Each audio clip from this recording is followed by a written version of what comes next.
Tom Brady just added a Caitlin Clark signed rookie card to his personal collection and posted it for the entire world to see. 7 Super Bowl rings, the most decorated quarterback in NFL history. And he is out here collecting Caitlin Clark cards like the rest of us. Clark saw it, she reacted. And the internet has not recovered since. If you could own any Caitlin Clark trading card right now, which one would it be and how much would you be willing to pay for it? Drop your answer in the comments right now.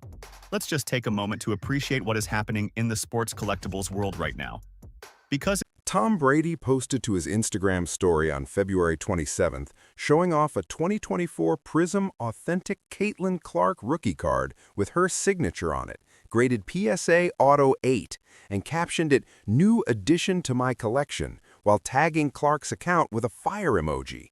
And the man who did this owns 7 Super Bowl rings and is considered by a very large portion of the football world to be the greatest quarterback who ever played the game.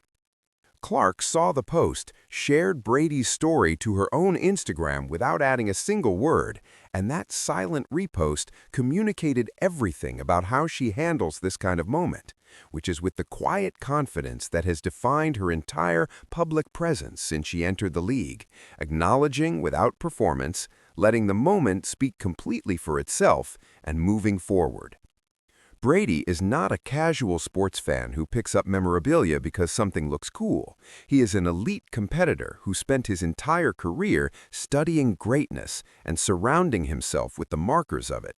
And when he adds someone to his personal collection, he is making a deliberate statement about how he sees that athlete's place in the larger story of sports and human athletic achievement.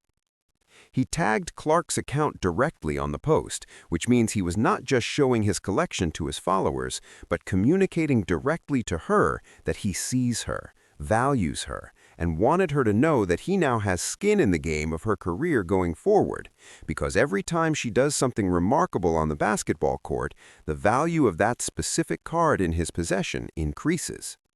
The inscription on the card alongside Clark's signature reads, "Greatness," which is either the most precisely chosen word in trading card inscription history or a remarkably self-aware declaration from Clark herself about how she understands where her career is heading.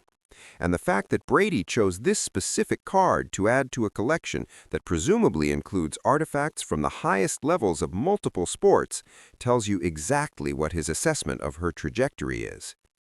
The PRIZM rookie card format matters specifically in the trading card world because PRIZM is Panini's premium product line built on clean design, high-quality finish, and the prismatic refractor technology that makes the cards visually distinctive.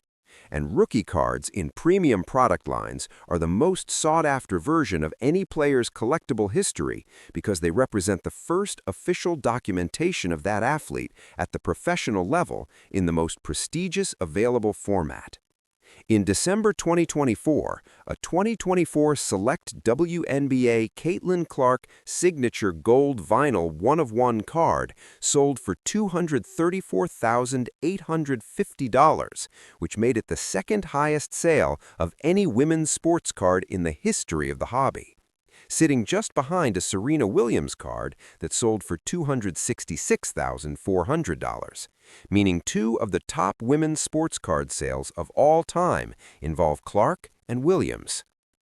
The company that Caitlin Clark's name is keeping in the collectibles market is not the company of active WNBA players or promising young athletes. It is the company of Serena Williams, who is the most commercially and athletically dominant women's athlete the modern era has produced. And the market decided to put Clark in that conversation before her 3rd professional season had even started.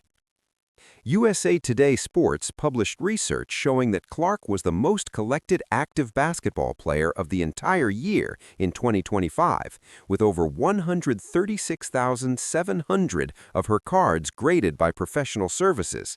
And the number that reframes the entire landscape of how significant that figure is sits right next to it, which is that LeBron James, Stephen Curry, and Anthony Edwards combined for approximately 122,000 graded cards in the same period. The most celebrated active player in the NBA, the greatest shooter the game has ever seen, and the man who just won MVP all three of them together, still behind Clark in graded card volume. And the only basketball player who exceeded her total in 2025 was Michael Jordan at 206,000, meaning Clark is behind the consensus greatest basketball player of all time and ahead of literally every other person who has ever played the sport. The reason this card market phenomenon exists at the scale it does is not simply that Clark is an excellent basketball player.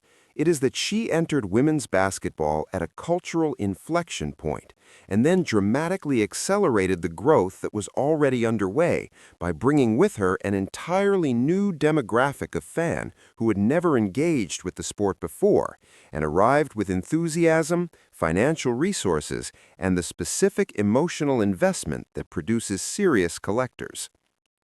The $234,000 card sale was not purchased by someone who had been collecting WNBA cards for 2 decades.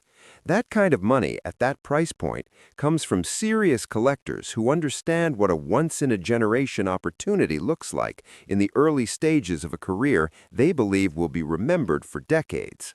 And Brady acquiring the PRIZM rookie card is the same underlying calculus applied by someone operating at the highest sophistication level the collectibles market offers. The broader cultural significance of Brady's post extends beyond the dollars and the card grades into something the WNBA and women's basketball have been building toward for years.